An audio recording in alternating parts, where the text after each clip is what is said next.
Fooled everybody, filed the teeth down. For 40 years, it was in the textbooks as proof for evolution. It was a fraud, exposed as a fraud, 1953. Neanderthal man is still in your textbooks, used in your town here in Knoxville, Tennessee. But it's been proven years ago it cannot possibly be a missing link. Long story about the Neander Valley, named after Joachim Neander, that wrote the song in the songbook, Praise to the Lord, the Almighty, the King of Creation. Great godly man. Back in 1856, they found a skeleton petrified, a man petrified in this valley called the Neander Valley, and they named it Neanderthal man. The back was bent over.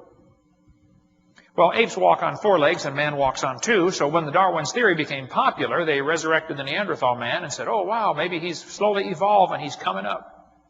Well, they've known from the very beginning it was an old man with arthritis who's slowly going down. He's not coming up at all. He's headed down. But they still keep him in the textbooks.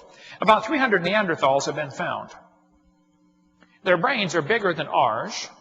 Their bone structure was incredibly strong. They said they had so many muscles that the average Neanderthal could probably pick up the average NFL linebacker and fling him over the goalpost. Phenomenal strength in the Neanderthals.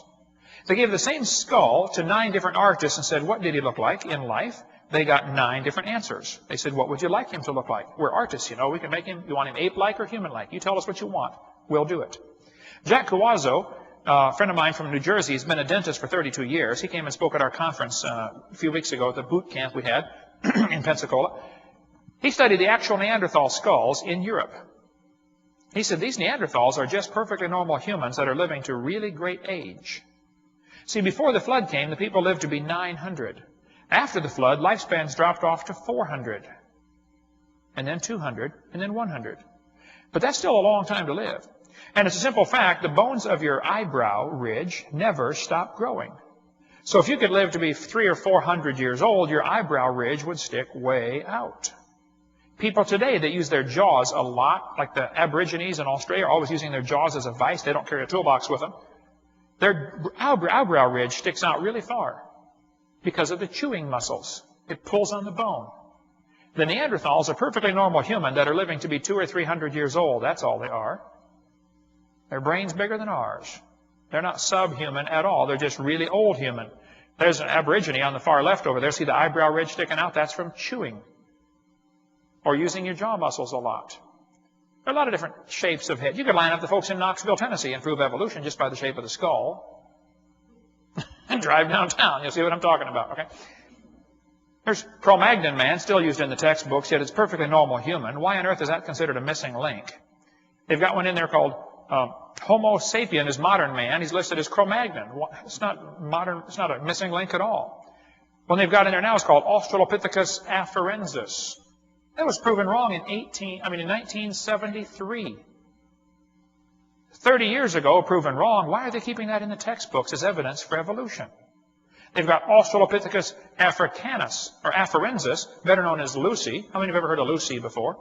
Donald Johanson found Lucy in 1974, Ethiopia. He had gone there with a grant to look for missing links. Somebody gave him some money, said, here, go find a missing link. If you don't find one, no more money. 2 weeks before his grant money expired, he discovered Lucy. Highly motivated, I suspect. And that would be a suspect, by the way, in a court of law, you know.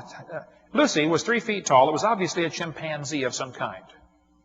Now, the bones of the skull were crushed thoroughly. Could not tell anything about the skull. But when they put it together for your kid's textbook, they'd make it half human, half ape. They named it Lucy because they were listening to the song, Lucy in the Sky with Diamonds. Very popular back then. Which, by the way, has the initials LSD, which they must have been on when they found this thing. But the knee joint that was labeled Lucy's knee in National Geographic was actually found 1.5 miles away and 200 feet deeper. But National Geographic labeled it Lucy's knee. It's not Lucy's knee. It's 1.5 miles away, for heaven's sake, okay? There's quite a controversy about that knee joint still. But the knee joint is the best evidence they have that Lucy was becoming a human. Because an ape has the lower and upper leg that are in a straight line with each other. A human leg goes up to your knee and angles off to the side because your hips are wider than your knees. Lucy's knee angled off to the side, the femur angled. And Donald said, see, that proves she's becoming a human. No. Any monkey that climbs trees has an angled femur. What he found was a tree-climbing monkey. It's not proof it's becoming a human. He said, well, the bones are slightly bigger than a regular ape. Well, that's true. It doesn't prove it's becoming a human. The bones of a Clydesdale are slightly bigger than a regular horse. It doesn't prove it's becoming a truck, for heaven's sake, okay? What he found was a heavy-duty chimpanzee, and probably the pre-flood chimpanzees, and everything was probably more heavy-duty. If they're living longer, much healthier, that's all he found. There are big horses and little horses today, by the way. St. Louis Zoo put human feet on their Lucy display. Not one foot bone or hand bone was found. Not one. Every other Australopithecine that's been found has curled toes. Professor Minton at Washington University said the statue is a complete misrepresentation. That's a big fancy word for lie. I prefer smaller words. It's a lie. The zoo director said, zoo officials have no plans to knuckle under. We cannot be updating every exhibit based on every new piece of evidence. We look at the overall exhibit and the impression it creates, and we think this impression it creates is correct. Now, Bruce, are you telling me you would lie to kids coming through your zoo just to get an impression across to them that evolution is true? You mean your theory is more important than the facts? That's exactly correct. They will lie to the kids going through these science centers and zoos to make them believe this evolution theory. And there are lies in the textbooks, like 60 of them. We covered that on video number 4, lies in the textbooks. In Africa, they found perfectly normal human footprints in a layer of ash that had turned to stone. Perfectly normal human footprints. But the footprints were in ash, supposed to be 3 3/4 million years old. They studied the footprints and said, wow, these footprints are exactly the same as ours today. Russell Tuttle, University of Chicago, studied the footprints carefully.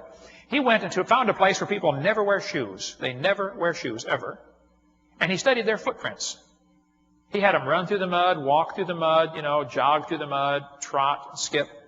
He said the footprints of these people that never wear shoes are exactly like the footprints found in Laetoli, Africa. Identical. And then he said, if the Laetoli footprints were not known to be so old, we would conclude they were made by a member of our own genus. In other words, if we didn't know better, we would think a human made these. Well, how do you know better? Oh, because the rock is too old. This is an example of where the evolution theory is a hindrance to common sense and to scientific research. It's one of the greatest hindrances to science. It's not part of science. It's counterproductive to science. Then National Geographic put human ape-like mixture features on these creatures walking through this ash. Now, keep in mind, not one bone was found. No bones are found. If you find perfectly normal human footprints, what would justify you putting dark-skinned, ape-like creatures walking there on your drawing? And if I was African American, I'd get upset that they always use dark skin on the missing links. Like there's some kind of, darker skin is less evolved. That's what they're trying to imply here. And why did they add this toe separation? Notice the big toe is separated away from the rest of them on the picture. They did it on purpose because it's a real serious problem going from an ape-like foot to a human foot. Apes have a toe that sticks off to the side like a thumb. That's so they can grab a tree branch and hang by their back feet. You can't do that. Okay? If you want to practice it, I'd suggest you start on a low branch for practice, okay? You're going to hurt your head. But here they have 4 million years of bipedalism, and they gave every one of these so-called missing links human feet. Because the foot is a serious problem for the evolutionist. Charles Oxnard studied Lucy and said the bones of Lucy represent an animal that is not in the line of humans. It's not a missing link. He did a computer multivariate analysis of the bones, okay? There could be these creatures, that little ape-like creatures that walk upright, still alive in Sumatra today. Lucy may represent an animal that is still alive. Peking man was used for years as evidence for evolution. Everything disappeared during World War II. But they found a cave with a bunch of crushed monkey skulls in there. The skull had been smashed, and they found a bunch of human tools. And so some brilliant scientist said, wow, these monkeys are learning to make tools. Oh, and they're practicing on their head. Yeah, that's a good one. Let's keep that one right over here. Well, duh. They didn't tell anybody. They found 10 normal humans in the same cave, skeletons of humans. See, in some cultures, they like to eat monkey brains. You ever seen Indiana Jones? Mm-hmm. They just found a cave where they were eating monkeys. That's where they had their feasts or something. It's not a missing link. Homo erectus is still in the textbooks. Homo erectus used to be called Java man. Then they changed it to Pithecanthropus erectus and now called Homo erectus.